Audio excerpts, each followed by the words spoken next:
Hello, welcome to Emotional Badass, where Moxie meets mindful. I'm your host, Nikki Eisenhower, life coach and psychotherapist. And on today's episode, I'm discussing highly sensitive people and our relationship with television.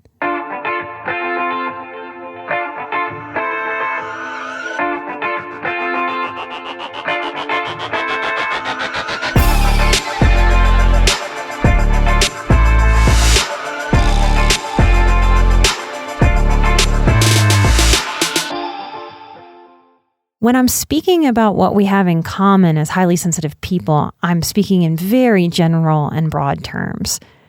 That being said, I have a theory about highly sensitive people. Simply, we are born into family systems that seem to lack empathy, maturity, and emotional intelligence and truth-seeking.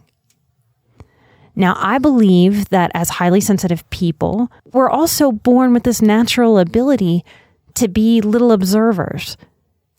And that the trauma, the dysfunction, or the neglect that many of us go through as children, it takes that natural observer's quality, that natural high sensitivity that our nervous systems are born with, and takes us from aware to hyper-aware sensorily.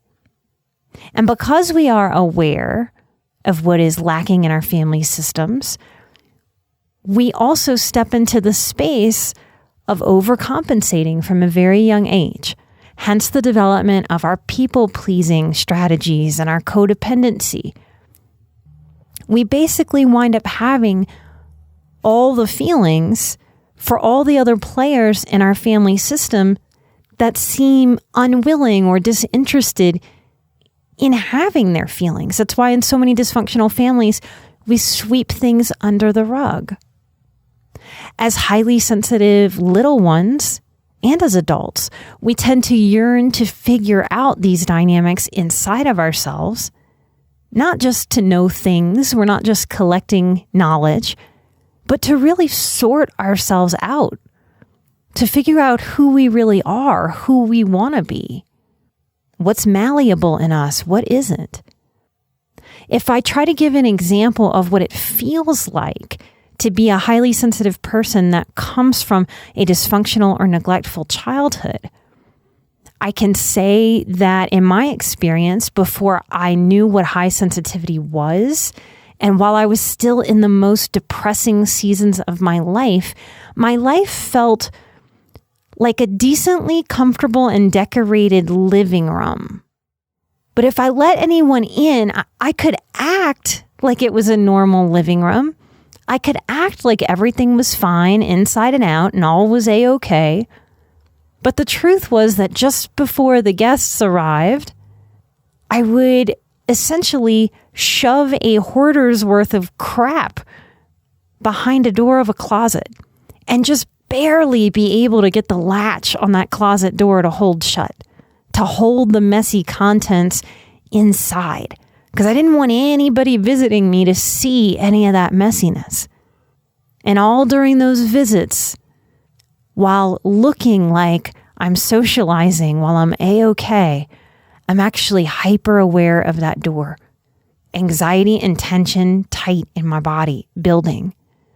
Terrified that that door will just burst on open, and all the truth of how messy I felt, how down on myself I was because of that mess, spilling everywhere from years and years and years of shoving all of my emotional response, my needs, my desires, trying to play a healthy person because I didn't know how to be one. I shoved all that down into the deep, dark closet of myself, which makes a royal mess. That season of my life had me judging myself before a guest would sort of even walk in to the living room of my life, before I would even let people have the chance to come inside. So, if being an HSP pre-recovery, pre-awakening feels like trying to keep that messy closet door closed to never let another human see the mess, intentional healing is sort of like the decision that it's time to take everything out of that mess of a closet. And not only that, it's the willingness to say, all right, there's got to be 3 piles here. A trash pile, a donate pile, and a keep pile. And we sort that out all while we're reorganizing the closet of our life. And until doing that work, I felt a certain amount of tension and anxiety and fear with all other humans, even if I was alone. Because even alone, I didn't want that messy closet opening up and spilling all over me. I didn't want to drown in it. So if my theory is true, we grow up sort of starving for the emotional connection that can really feed our spirit, feed our soul. We yearn for emotional expression because we feel so much. But when we don't have healthy expression modeled for us, we don't know what to do with our depth, with our feeling, with our expansive feeling. We yearn for unconditional positive regard. And at first, we yearn for it from others, not even knowing that we ourselves can become the source of unconditional positive regard for ourselves, to ourselves, and with ourselves. We yearn to have our inner experience validated and not invalidated. So this is why, as highly sensitive people, we tend to secretly wonder, are we crazy? I feel crazy. Are they crazy? Are we swapping crazy?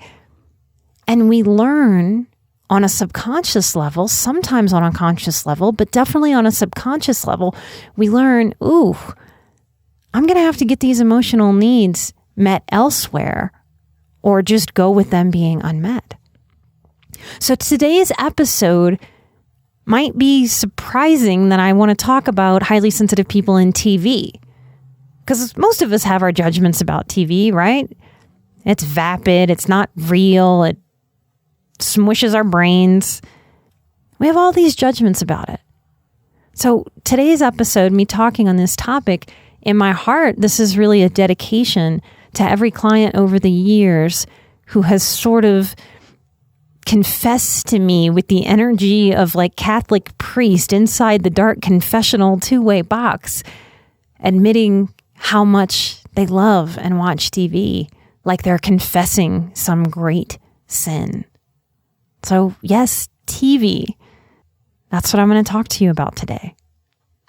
No matter our age, this is the first point I want to make. No matter our age, something tends to touch us emotionally through TV. For me, I can share that Mr. Rogers made a big impact in my life, and not necessarily in the obvious way that you might think. I used to watch Mr. Rogers in awe, and I wouldn't have been able to put this into words at the time, but my words now, looking back, was I was watching Mr. Rogers basically wondering, what is this dude on? He has got to be on something. Because he never had a critical thing to say.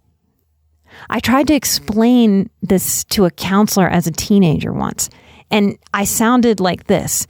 No one in my family is like Mr. Rogers. And then I kind of sat there in silence as this much older male Christian counselor who I really did not click with took that in and gave back to me basically, yeah, duh kind of response, but in more like a square professional would give it, that he said, yeah, we don't get to have exceptional family members. We're all flawed. In the way that certain counselor responses, I know because I've been on that side of the chair, not just on the counselor side.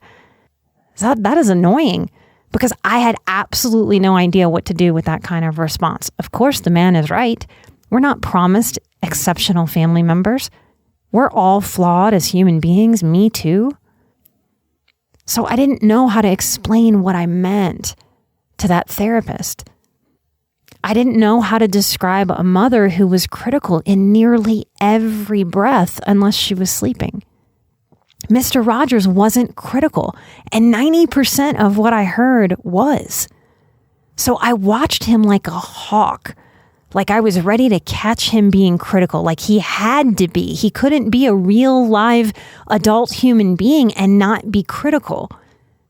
I was even hypervigilant. I would lose what Mr. Rogers was talking about because I was just paying attention to this man has got to say something critical. I'm going to catch him because that's what's going to prove that he is a normal human being, is me catching him in that. And as I aged, as I got out of that elementary school age, and I might catch Mr. Rogers on the TV, I started to become angry with him. Yes, angry. Who the hell gets angry at Mr. Rogers? Well, I did. The story I was telling myself back then in a pre-adolescent way was that Mr. Rogers had to be full of shit. People like that didn't exist.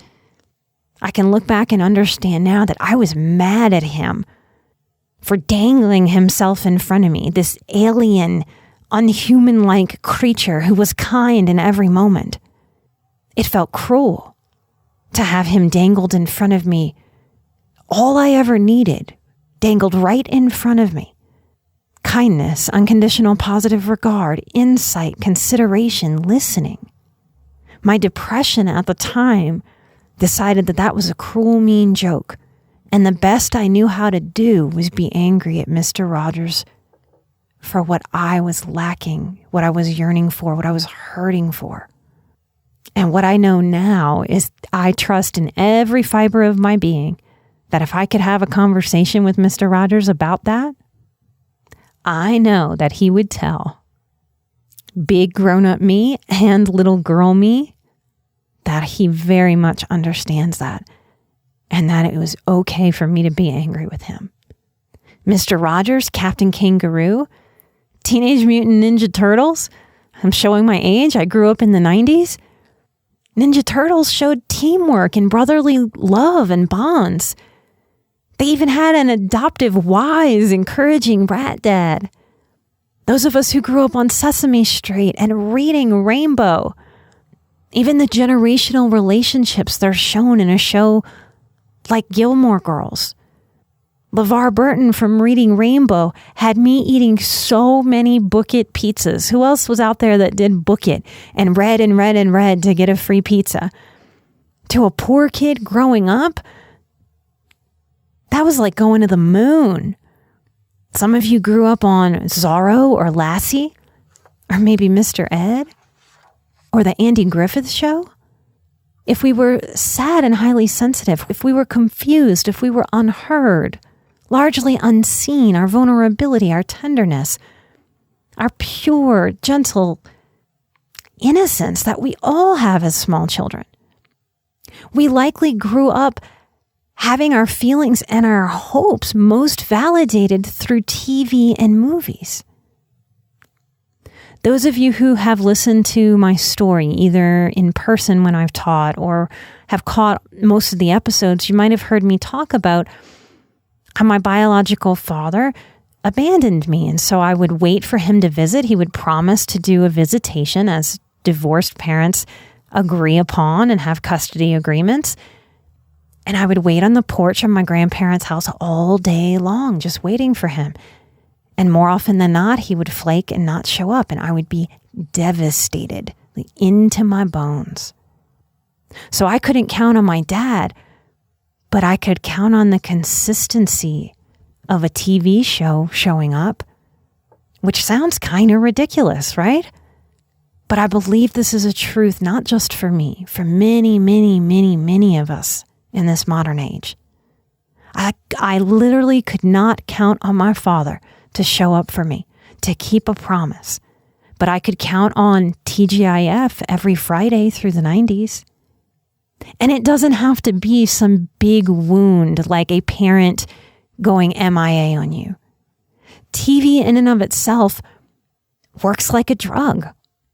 So any child, any human that's feeling sad or angry or picked on or dumb or embarrassed, when we don't have other healthy coping strategies modeled for us, when we're not taught what to do with those uncomfortable feelings, the best we have to do with ourselves is figure out that things like TV and food can replace those funky feelings, at least while we're eating it, at least while we're viewing it. So TV offered us an avenue of escape at a time in our life when we couldn't call a Lyft or grab car keys and drive away. So for some of us, as weird as it sounds, TV can feel more like home than our actual homes did for those of us that grew up with significant childhood trauma or neglect. And yes, that is sad and that is devastating for the human condition. That is not what we want for human beings being raised on television, being raised by TV shows that are written by Hollywood types. We don't want that. That doesn't sit well with us, and rightly so. It's not supposed to. It's not natural. I'll go so far as to say it's not right. And yet, it's what I had. Often I've wondered where I'd be without those TV examples. Like Alan Thicke from Growing Pains, who was happily doing therapy in his house, helping people, while being a great dad. Sure, he and all the rest, fantasy people. But they helped me dream. They helped me stay alive. They helped me believe that there were other possibilities than what I saw in real life around me. I don't know where I'd be without the Golden Girls getting me through some of my darkest depressive moments.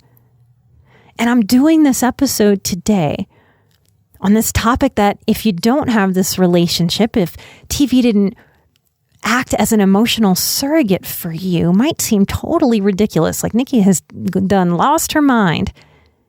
But I'm doing this episode because this is exactly the kind of thing that few of you will bring into a therapy session. And you may feel a twinge of guilt or struggle. You may struggle lifelong with a mild to severe obsession, or we can even look at it through the lens of addiction to TV or to cinema, even to reading books. That can happen too. So I wanted to use an episode to name this. What I'm offering is an option to make peace and to understand some of our draws towards this type of entertainment, to understand some of our tendencies with compassion and wisdom, to empower the choices that we make moving forward. It is an option to make peace with your love of TV, because it maybe raised some of us. Though imperfect and flawed, it offered us some windows into human emotion that we may have been unable to attain otherwise. Owning this can help us look at our relationship to television so that we work to ensure a healthy relationship dynamic with it, which is often the same thing that I say to somebody who's using alcohol a little bit too much. Like, hey, let's get this under control so that you can continue to have that as a tool so that it doesn't have to ever be taken completely off the table. So I want to get specific about some TV dynamics that I see within our HSP tribe. Some of them will either validate you or maybe surprise you. And there's going to be a distinct difference here. Some of you who are more highly sensitive will often totally avoid creepy things, dark things, sad things. Those who are high sensation seeking may seek more of these high sensation shows out. So true crime is something that I want to name today, aka murder porn. Now, you might be an HSP if you hate watching anything like that, like I was just naming. But my high sensation seekers, I know that a lot of y'all eat up true crime, and this puzzles a lot of you. There's a secret shame about this, like, oh my gosh, because if the critical part steps in here, it goes, wow, you're liking something that is horrible? The worst moment of someone's life? What's wrong with you? Shame, shame, shame. So let me see if I can break this down through a lens of compassionate understanding for all parties. True crime is provocative. It's intimate.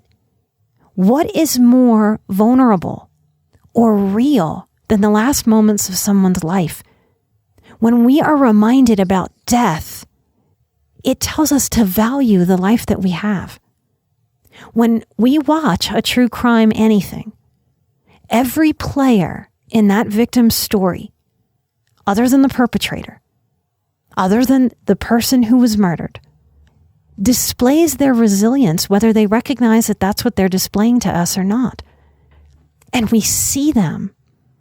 For a group of people who yearn to be seen and heard on a psychological level by that person participating in a true crime documentary about their loved one, they are getting a chance to be seen and to be heard, and that's them processing their pain. As highly sensitive people, as empaths, in the person-to-person real life realm, we're comfortable holding that space for people and know that we do it well and are willing to very often. So I believe that that translates when we're watching true crime. We are fascinated as human beings on the planet that a most horrible thing can happen. And yet the human spirit can and does go on. It continues. Life does not stop. And this is miraculous. So our critical parts may look at true crime and go, wow, you watch it for the darkness. But our compassionate parts are even, yes, I'll go here, even our spiritual parts may be there for the miracle that life continues. Now, the other side of this true crime coin can be very unhealthy. This can be considered emotional cutting. I don't know if you've heard that term before, but we're aware that there are cutters. And when people cut, it's not a suicide attempt, y'all. That's a very different thing. The simplest way that I can go into that briefly for the sake of this episode is that when someone hurts on the inside, cutting sort of makes sense of that, because then there's an equality to now I hurt on the outside, and something about that feels true and real and sort of anti-crazy. So in terms of emotional cutting, we can do this with cinema. We can do this with television. Sad movies and television that romanticize suicide or terminal illness, or romanticize true crime even. Romanticizing can have the propensity to dig a hole while we don't even know it. We watch out for this a lot in addiction recovery, right? Very fine line. And part of why I'm cautious about talking about my bartending days is because I do not want to romanticize any of it. And I tend to tell some of those stories through a funny, humorous lens. And I don't want anyone to accidentally get the impression that I am endorsing dangerous or destructive relationships with alcohol or any kind of drug or behavior. So if these darker, provocative things, these very sad things, if these things make you sob, if they make you feel heavy, if they make you have bad dreams or suicidal ideation, no, this is not for you. This is what I would call an emotional cutting. That you were in pain and you were doing things to validate that you were in pain, which keeps you in pain, and then the pain loops on the pain, and it feels sort of less, yes, I'm using the word crazy because there's something about sameness calming us down. It's like, yeah, 1 + 1 = 2. I'm sad. I watch something sad. I get sad. I cry. I'm sad. It makes a certain amount of emotional sense, even though it's not good for us. I hope the way that I'm describing this makes sense. And you are always welcome to come jump onto the Patreon and ask questions at any of the live streams about anything that I say. But if these things make you feel heavy, and if you feel like you can't stop watching, if it feels obsessive, then we can treat this more like an addiction and get some real space from it. Because this is not for you. This is not using true crime as a healthy tool that inspires to live each day to the fullest. Sometimes something very sad can help us access a cry and a release. But if we're real with ourselves, we will feel lighter, cleansed. Even if we maybe need to take a good nap or have a good night's sleep, there will be a release. And in recovery and healing and self-development, we learn to be really honest with ourselves so that we can decide, is what I'm doing helping me? Is it hurting me? Do I need to lean into this? Do I need to lean out of it? What's my strategy here? I also want to mention reality TV as a broader sort of scope of true crime. Now, most of us as highly sensitive people identify as introverted. About 70% of highly sensitive people are introverted versus extroverted. So most of us really are introverted. So the idea that a camera crew is going to be recording our every move while we're drinking, while we're socializing, while we're going to the bathroom even and taking showers and getting ready for events, getting dressed for the day. For most highly sensitive people in general, I would say that that sounds like a special kind of hell. So reality TV allows us to really watch other humans, maybe even almost like we might watch a Natural Geographic animal documentary or a special. Like we're observers on safari, like, wow, look at what these interesting creatures are doing. Especially when it comes to love and vulnerability, highly sensitive people love to watch the decision making. They love to watch what those professionals are suggesting and if they resonate with it or not. It may be a way for us to test out some of our intuitions. Ooh, I think this person is going to do this next. Was that intuition right? Was it wrong? So it may be a way for us to learn about the human experience at a distance where we're not risking anything. And that may be healthy in the way that I'm naming to a point. Because to have a good life, we have to risk in a way that is calculated and smart. I very much believe that in no risk, no reward. So where TV watching starts to become problematic is when you're trading your real life experiences for the safety, which becomes a hiding behind the television. Because TV can only go so far. It gives us the pseudo-human experience, and we need the real human experience.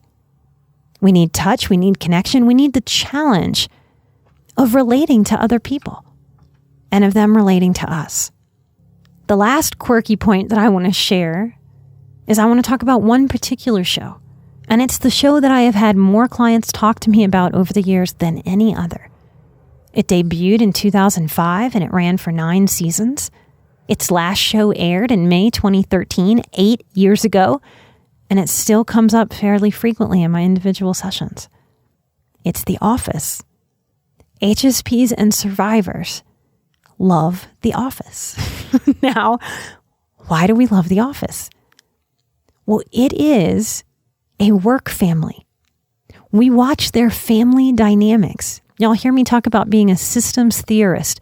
The Office is about voyeuristically watching this system of diverse players, of exceptional difference, accept and work with each other and around each other. They give grace to each other in different ways throughout the years. And we can feel, as a viewer, we can feel their bond. We can feel their care, their connection, despite how they get on each other's nerves and do flat out wrong things, how they date and break up with each other, how they evolve together and differently, how they have each other's backs. They make room for each other's mistakes and quirks. And we watch them navigate different power struggles. We get to watch the complexity of relationships between all the players and how those relationships are explored expansively and differently over the years.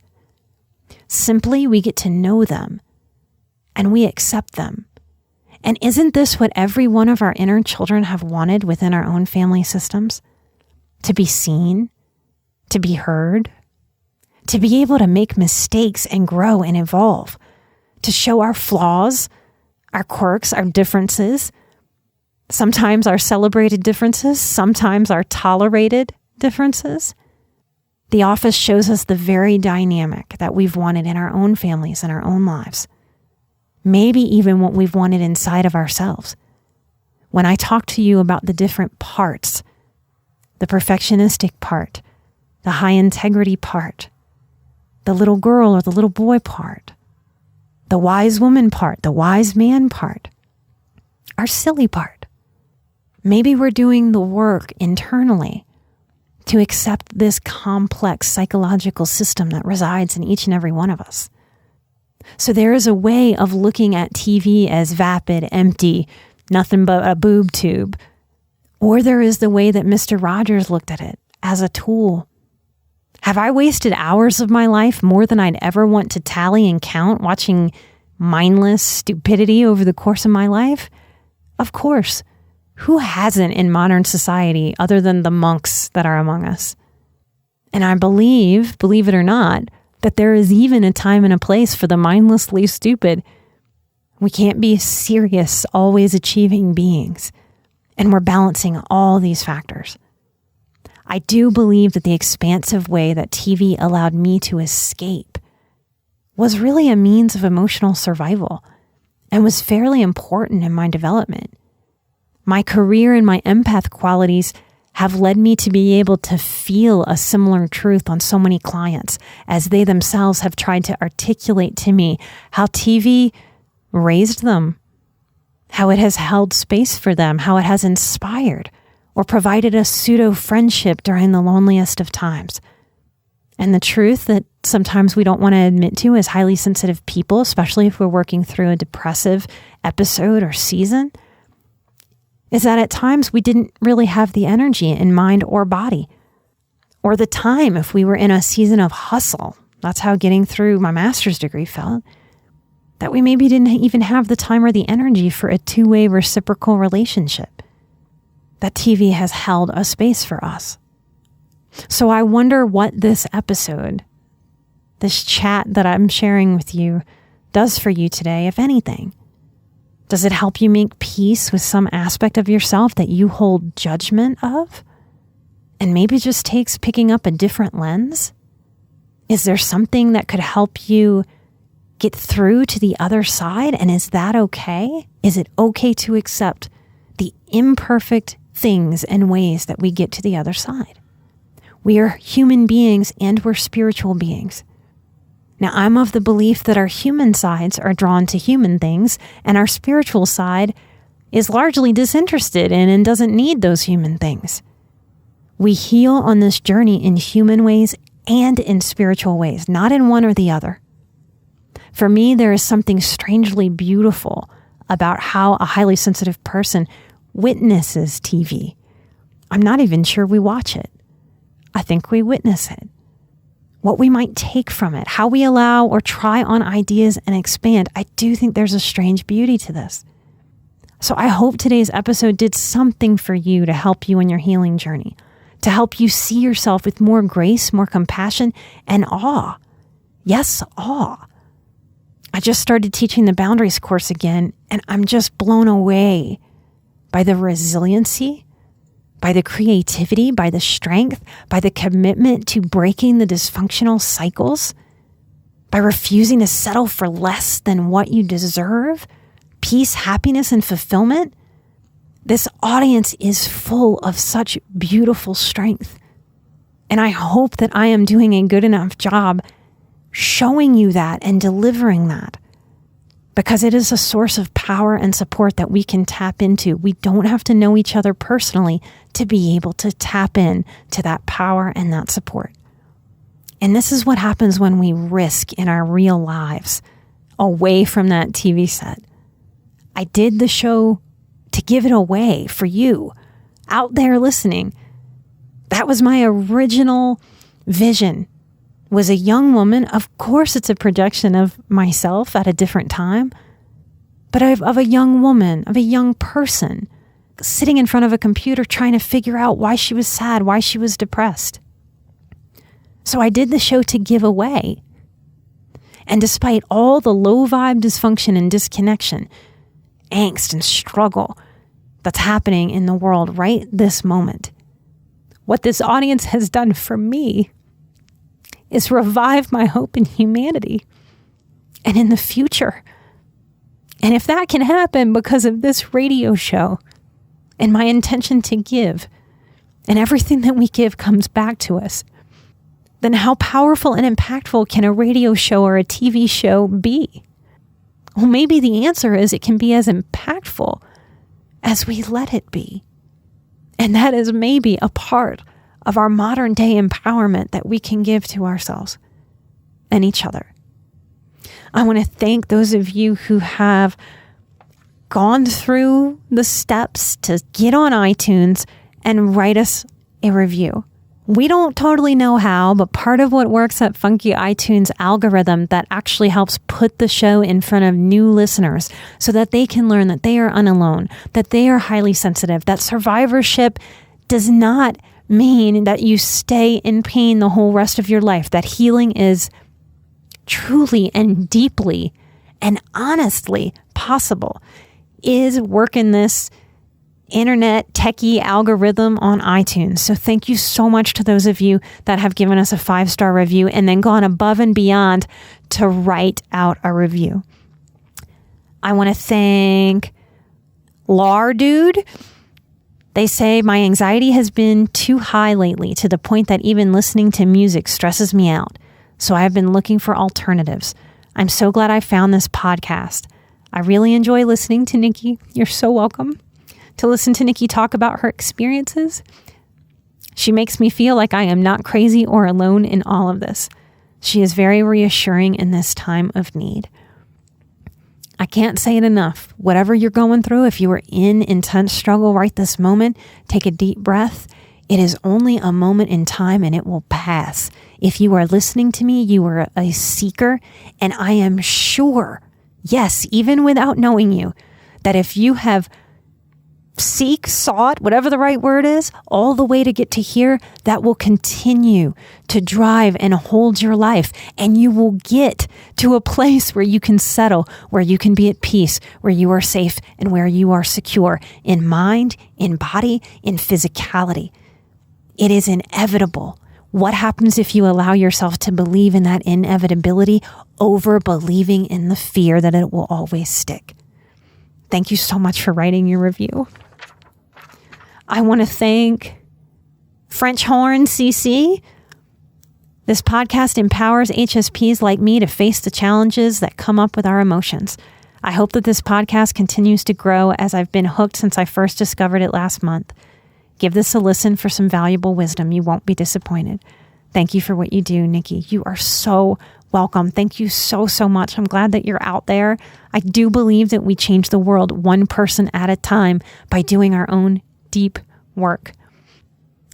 I want to thank Super Sam 2988. They say it's so compassionate, it's palpable.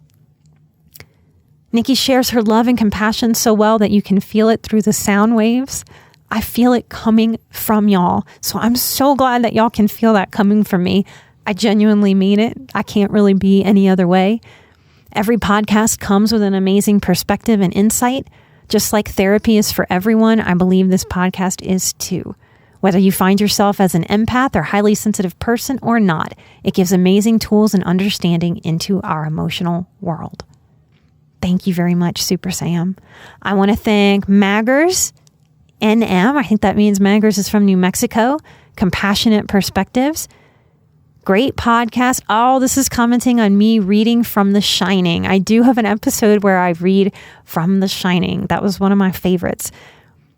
Maggers says you could do great audiobooks. I really hope to one day. I'm working on my memoir now.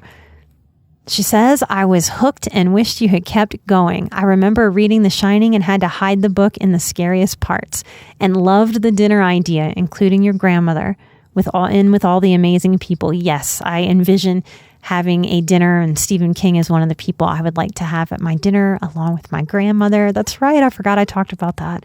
Thank you so much for sharing and giving me that moment of special reminder. Thank you so much. I want to thank Janet's Musings. Janet says, it's not always easy to find people out there that see and experience the world as we do. Finding solidarity and empowerment with every episode. I too learn from darkness and help others by standing with them in their darkness. Sending you a huge high five and a big helper healer hug. Thank you for being out there, doing the work yourself, and helping lead others through the darkness. Thank y'all so very much for all you do. Really, really, really, we could not have done this show without all of you. You send the show out all over the world. Light and love. Remember, I'm an emotional badass. You are an emotional badass. And together we are where Moxie meets mindful. I will see you right here next week. Light and love. Bye-bye.